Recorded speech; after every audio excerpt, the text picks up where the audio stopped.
بسم اللہ الرحمن الرحیم وقال اللہ لا تتخذوا الہین اثنین انما هو الہ واحد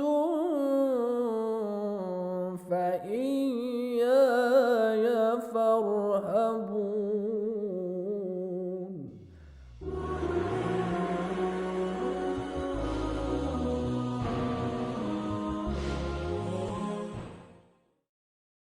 اعوذ باللہ من الشیطان الرجیم، بسم اللہ الرحمن الرحیم، الحمد للہ رب العالمین، والصلاة والسلام علی اشرف الانبیاء والمرسلین وآلہ الطیبین الطاہرین المعصومین۔ عزیزان گرامی، اللہ سبحانہ و تعالیٰ کے وجود کو ثابت کرنے کے لیے جو دلائل ہیں، جو دلیلیں ہیں جن سے اللہ تعالیٰ کا وجود ثابت ہوتا ہے، انسان کو سمجھ میں آتا ہے، اور قطعی دلیل کے ذریعے وجود باری تعالیٰ انسان کے لیے روشن ہوتا ہے۔ ان دلائل کا بیان تھا، اور ان دلیلوں میں سب سے پہلے جو چیز بیان ہوئی وہ خود فطرت بشر ہے، اور انسان کی فطرت، جس فطرت پر تمام انسانوں کو خلق کیا گیا ہے، وہ فطرت سلیمہ، وہ خود فطرت دلیل ہے کہ اپنے پروردگار کو پہچانتی ہے، اپنے خداوند متعال اور اپنے خالق کا ادراک اس فطرت میں موجود ہے۔ لہٰذا فطرت سلیمہ، جس فطرت سلیمہ پر تمام انسانوں کو پیدا کیا گیا ہے، اس میں شعور اللہ تعالیٰ کو پہچاننے کا، اس کے وجود کا ادراک اس فطرت میں موجود ہے۔ فطرتاً خدا شناس ہے انسان، اللہ کے وجود کو سمجھتا ہے، اللہ کے وجود کا ادراک رکھتا ہے، اور شعور ہے اس فطری طور پر انسان میں کہ ہمارا پروردگار، ہمارا خالق، ہمیں وجود میں لانے والا اللہ تعالیٰ ہے، وہ ذات ہے بابرکت جس نے تمام کائنات کو پیدا کیا۔ اور اس کے بعد دوسری دلیل آپ کی خدمت میں بیان ہوا، جس کے بارے میں گفتگو شروع ہوئی تھی، اور وہ دلیل، اسے کہا جاتا ہے برہان نظم، دلیل نظم۔ لہٰذا یہ برہان نظم بھی ان دلیلوں میں سے ایک دلیل ہے جس کے ذریعے خدا کے وجود کو سمجھا جاتا ہے، اور انسان اللہ تعالیٰ کے وجود کے بارے میں شناخت حاصل کرتے ہیں، ادراک ہوتا ہے انسانوں کو اس برہان نظم کے ذریعے وجود باری تعالیٰ کا، اپنے پروردگار عالم کے وجود کی شناخت انسان کو حاصل ہوتی ہے۔ سمجھتا ہے انسان وجود کو کہ ہے اس ہستی کا وجود جس سے سارا عالم ہستی وجود حاصل کرتا ہے وہ پروردگار عالم جو خالق ہستی ہے، تمام عالم کا خالق ہے، سارے جہان کا پیدا کرنے والا، اور اپنے لطف و کرم سے تمام چیزوں کو وجود عطا کرنے والا ہے۔ برہان نظم کے لیے مقدمتاً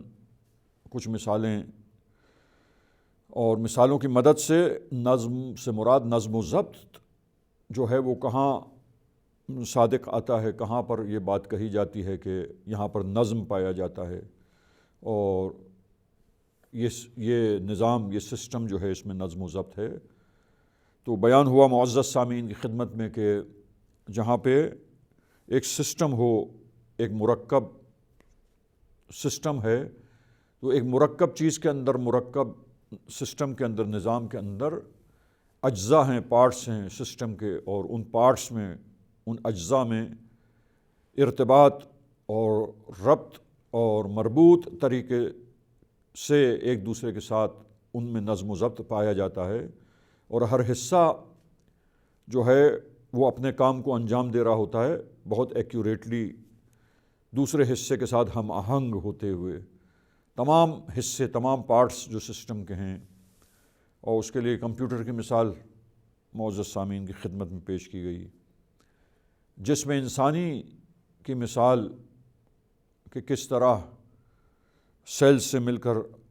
اعضاء بنتے ہیں، اعضاء سے مل کر سسٹمز بنتے ہیں، اور مختلف سسٹمز اور نظام جب مرکب ہوتے ہیں اور ملتے ہیں، جڑتے ہیں، تو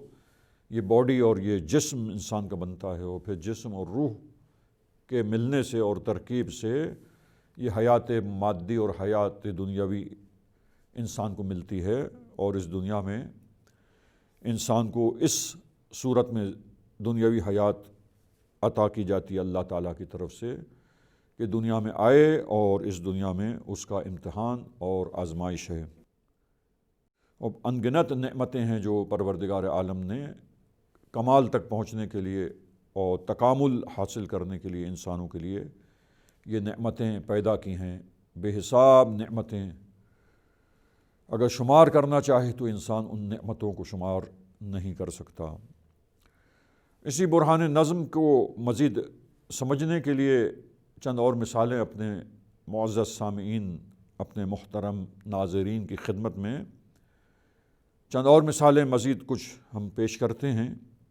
تاکہ برہان نظم اور یہ دلیل کہ جس کے ذریعے اس دلیل کو قائم کر کے انسان یقین حاصل کرتا ہے اللہ تعالیٰ کے وجود کے بارے میں، اللہ کے وجود کو اس دلیل کے ذریعے سمجھتا ہے، فطرتاً سمجھتا ہے۔ وہ فطرت ہے جو دلیل بنتی ہے سمجھنے کے لیے اور ادراک کے لیے، معرفت کے لیے۔ اور یہ ایک اور دلیل ہے کہ جس دلیل اور برہان کے ذریعے انسان ادراک حاصل کرتا ہے اپنے پروردگار عالم کے بارے میں اور اس کے وجود کے بارے میں یقین حاصل ہوتا ہے، اور انسان کو ایمان انسان کے اندر اترتا ہے، اور انسان ایمان لاتا ہے اس بات پر کہ اللہ تعالیٰ موجود ہے، اور ایسا موجود ہے جو سب چیزوں سے بے نیاز ہستی، اور سارا عالم ہستی اسی ہستی سے اپنی ہستی کو لینے والا، اپنے وجود کو اسی سے سرچشمہ حیات ہے، سرچشمہ وجود ہے سارے عالم کے لیے، ساری کائنات کے لیے۔ تو پورے عالم کو پیدا کرنے والی ذات وہ بابرکت اللہ تعالیٰ کی ذات ہے۔ چند اور مثالیں اپنے ناظرین کی خدمت میں ہم پیش کریں تاکہ برہان نظم کی وضاحت اس انداز سے ہو، اور یوں اس برہان نظم کو پیش کیا جائے کہ تمام سامعین کرام کی خدمت میں یہ برہان نظم روشن ہو سکے، جس کے ذریعے وجود باری تعالیٰ کی شناخت اور اس سلسلے میں انسان کو یقین اس بارے میں حاصل ہوتا ہے۔ دیکھیے مثلاً اب یہ کائنات، اپنے وجود کو ہم سمجھتے ہیں، اس کائنات میں جو کچھ ہمارے ارد گرد ہے، جو کچھ اس دنیا میں ہم دیکھ رہے ہیں، بلندیوں پر آسمان کی طرف نگاہ اٹھاتے ہیں تو ہم چیزوں کو دیکھتے ہیں۔ لہٰذا یہ مختلف چیزیں ہیں کائنات کی، یہ کرۂ زمین ہے، اور اس زمین میں ہم دیکھتے ہیں کہ سمندر ہیں، دریا ہیں، پانی ہے، سمندروں میں پانی ہے،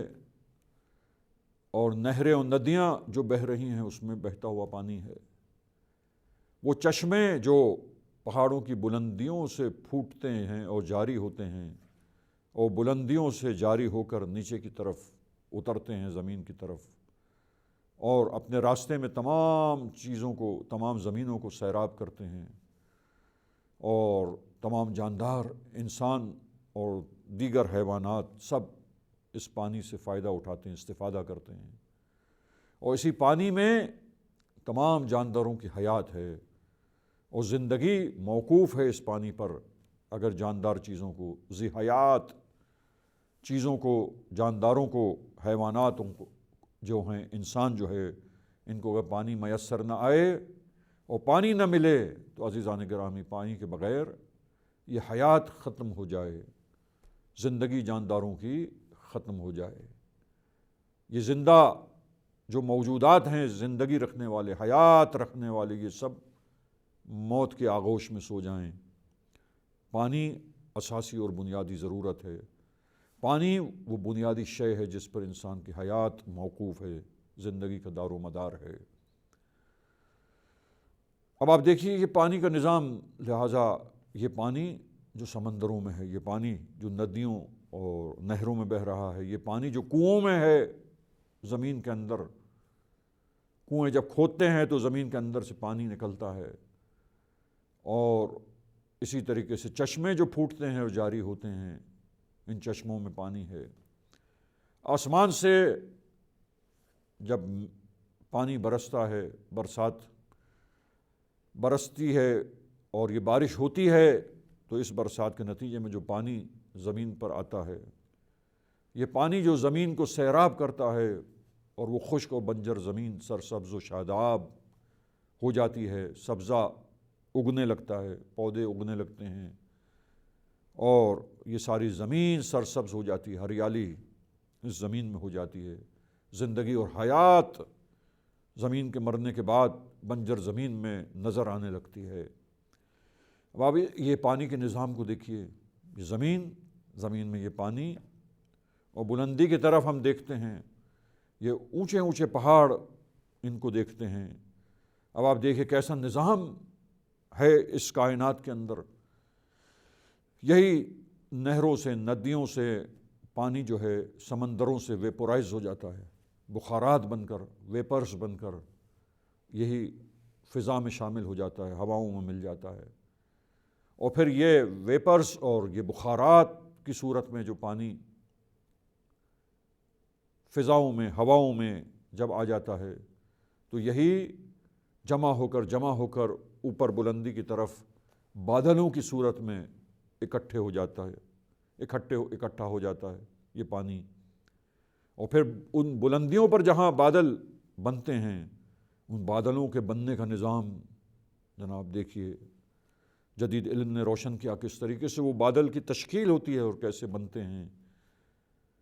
جاننے کے بعد انسان حیرت میں مبتلا ہو جاتا ہے کہ یہ کیسی کاریگری ہے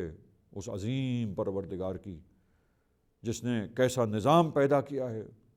دیکھیے اس نظام کو دیکھیے کہ بس بخارات کی صورت میں، ویپرز کی صورت میں اوپر بلندیوں پر، ہواؤں میں جو پانی شامل ہو گیا، وہ شامل اوپر بلندیوں پر پہنچ کر اکٹھا ہوتا ہے، بادلوں کی صورت میں بادلوں کی تشکیل ہوتی ہے، اور ان بادلوں میں پانی بھی ہے، اور اگر بہت ٹیمپریچر لو ہے اور ٹھنڈک ہے اور حد سے زیادہ سردی ہے تو وہ برف کی صورت میں بھی آ جاتا ہے، وہ بادلوں کے اندر برف، اور پھر اس برف کا، ان بادلوں کا برف برسانا، ان بادلوں کا بلندی سے زمین کی طرف پانی کا برسنا، ان بادلوں سے پانی آنا اور برف آنا، اور آپ دیکھیے وہ برف جو پہاڑوں کی چوٹیوں پر، پہاڑوں کی بلندیوں پر وہ برف محفوظ ہو جاتی ہے، وہ جم جاتی ہے، اور پھر پورے سال میں آہستہ آہستہ وہ برف پگھلتی ہے اور اس میں سے چشمے جاری ہوتے ہیں، اور چشمے اپنے مخصوص راستوں سے جب گزرتے ہیں تو اطراف کی ساری زمینوں کو جہاں جہاں یہ پانی پہنچتا ہے، یہ بہترین ٹھنڈا اور زلال پانی، شفاف پانی، آپ دیکھیں کہ یہ پانی جہاں جہاں پہنچتا ہے وہاں سے جاندار، حیوان، انسان، ذی حیات، تمام چیزیں اس پانی سے سیراب ہوتی ہیں کہ جس پانی پر انسان کی زندگی موقوف ہے، اور تمام حیوانات کی زندگی کا دار و مدار ہے، اور یہ بنیادی چیز ہے، ضرورت ہے تمام جانداروں کی۔ کس طرح یہ نظام ہے، انسانوں کو کس طرح پانی ملتا ہے، کس طرح پانی کی ضرورت مختلف حصوں میں زمین کی پوری ہوتی ہے۔ وہ زمین کو جب برستا ہوا پانی جب زمین پہ اترتا ہے، زمین کو پانی ملتا ہے بارش کا، تو سرسبز ہو جاتی ہے۔ وہ زمین جو بنجر تھی، مردہ تھی، اس میں حیات اور زندگی آ جاتی ہے، حیوانات کو پانی ملتا ہے، اور کتنے خوشگوار اور مثبت اثرات اس بارش کے اور برف باری کے ہوتے ہیں، اور کس طرح پانی کی ضرورت پوری ہوتی ہے انسانوں کی۔ لہٰذا پانی کا سائیکل آپ دیکھیے کس طریقے سے یہ پانی کا اوپر جانا، بادلوں کی صورت میں اکٹھا ہونا، بادلوں میں پانی آ جانا، برف کی صورت میں، پانی کی صورت میں، اور پھر ان بادلوں کا مختلف حصوں میں ایک مخصوص نظام کے ذریعے پھیلنا اور پھر مختلف جگہوں پر برسات کا برسنا، بارشوں کا برسنا، برف باری ہونا، اور پھر کس طریقے سے وہ پانی دوبارہ انسانوں کے لیے، حیوانوں کے لیے، تمام ذی حیات کے لیے پانی کی ضرورت کا پورا ہونا، کس طرح یہ نظام پروردگار عالم کا چل رہا ہے۔ لہٰذا آپ دیکھیے تمام پارٹس اور تمام چیزیں، یہ پہاڑ ہیں، یہ زمین ہے، یہ جاندار ہیں، یہ پانی ہے جو اس مخصوص طریقے سے ویپورائز ہو کر بخارات بن کر اوپر جاتا ہے۔ یہ سسٹم دیکھیے، ویپورائز ہونا، کس طریقے سے بخار بن کے اوپر اڑنا، اوپر جانا ہوا میں، فضا میں، اور پھر وہاں جا کے کس طرح اکٹھے ہو جانا، بادلوں کا کس طرح تشکیل پانا، اور پھر بادلوں سے پانی کا برس کر زمین پر آنا، اور پھر دریاؤں میں طغیانی ہو جانا، اور نہروں میں پانی کا جاری ہو جانا، چشموں میں پانی کا روانی سے اس طرح جاری ہونا۔ آپ دیکھیے تمام لطف و کرم ہے پروردگار عالم کا، اور کس طرح ایک بہترین نظام کے ذریعے سسٹمیٹک اور ایکیوریٹلی نظم و ضبط کے ساتھ یہ نظام چل رہا ہے۔ لہذا جس نظام کو دیکھیں اور کائنات کی ان موجودات میں اگر غور و فکر کرے، تدبر اور تفکر کرے انسان موجودات عالم میں، اور یہ موجودات کا جو نظام ہے، کس طریقے سے یہ موجودات مربوط ہیں ایک دوسرے کے ساتھ، کس طریقے سے ارتباط اور ربط ہے آپس میں، اور کس طریقے سے ہر چیز اپنے اپنے مقام پر اپنے کام کو انجام دے رہی ہے، کس طرح ہر شے جس کام کے لیے اسے وجود میں لایا گیا ہے وہ دوسرے تمام چیزوں کے ساتھ مربوط ہوتے ہوئے ربط کے ساتھ ایک بہترین نظم و ضبط کے ساتھ اپنے جو اس کا کام ہے اس کو وہ اس کا انجام پا رہا ہے، اس شے کا، اس کام کو وہ شے اس کام کو انجام دے رہی ہے، ہم آہنگ طور پر دوسری چیزوں کے ساتھ مربوط ہوتے ہوئے، اور کس طرح یہ سسٹم، یہ نظام، اس کے اندر نظم و ضبط پایا جاتا ہے۔ سبحان اللہ والحمد للہ ولا الہ الا اللہ واللہ اکبر۔ تمام تعریفیں اس اللہ تعالیٰ کے لیے ہے کہ جس نے کائنات میں ایسا بہترین اور خوبصورت نظام پیدا کیا، جس میں اس طرح انسان جس حصے میں غور کرے اس کائنات کے اور اس مربوط نظام میں جس مخصوص شعبے اور حصے میں جا کر غور و فکر کرے، تدبر کرے، تو یہ آیتیں اور نشانیاں اپنے پروردگار عالم کی، یہ نظم و ضبط اشیاء کے درمیان اور ان کا کام کرنا مربوط طریقے سے، ہم آہنگ طریقے سے انسان کے لیے روشن ہو جاتا ہے۔ سلسلے گفتگو کو ہم یہیں سے آگے بڑھائیں گے۔ خلاصہ 1 منٹ میں میں بیان کروں اپنی بات کا کہ اس کائنات میں جتنی اشیاء ہیں، یہ موجودات عالم جو ہیں، یہ تمام، یہ کائنات کا نظام، اس میں یہ تمام اشیاء اپنے مخصوص کاموں کے لیے جو ہیں وہ اپنے اپنے کام کو پرفیکٹلی ہم دیکھ رہے کہ انجام پا رہے ہیں ان اشیاء کے ذریعے۔ لہٰذا ان اشیاء کا فنکشن اور کام اپنے اپنے مقام پر بہترین دوسری تمام چیزوں کے ساتھ مربوط ہوتے ہوئے ہم آہنگ طریقے سے بہترین نظم و ضبط کے ساتھ یہ نظام چل رہا ہے اور جاری و ساری ہے۔ اس نظام کے نظم و ضبط کو دیکھ کر انسان جو ہے یہ نشانیوں کو دیکھ کر متوجہ ہوتا ہے اور توجہ کرتا ہے، اور انسان اللہ کے وجود کو اسی نظم و ضبط کے ذریعے پہچانتا ہے۔